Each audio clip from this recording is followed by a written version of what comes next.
đột như phải chấm chấm sơ Hoàng yêu chỉ mơ chỉ số bù bù chèn chỉ số hồng mẹ bù đâu mà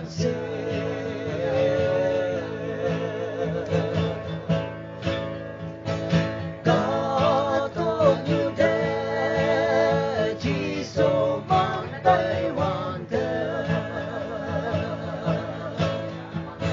sợ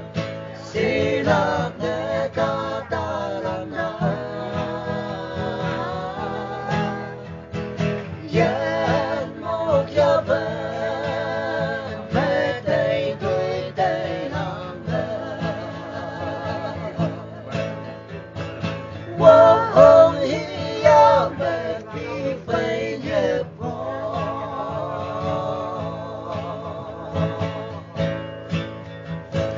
ở buổi tiêu chưa là nhà bên nó lúc mây đêm quang sớm về phá chuyện bây giờ nào cứ là tay bỏ đi rồi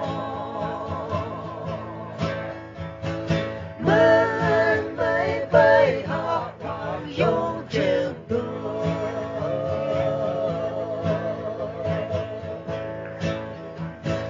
giờ em đang nghe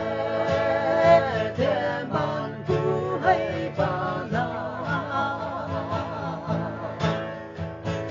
lên yang budi patlah membel chỉ seperti yang sendaman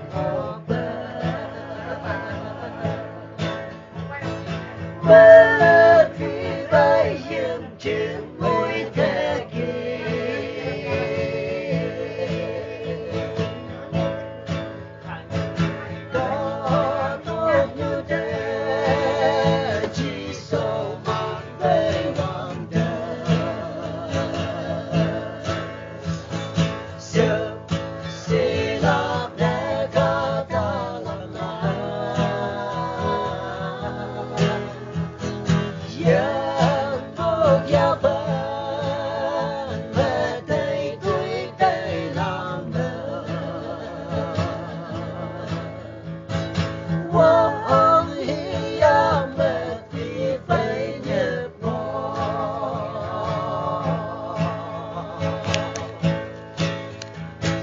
Wow.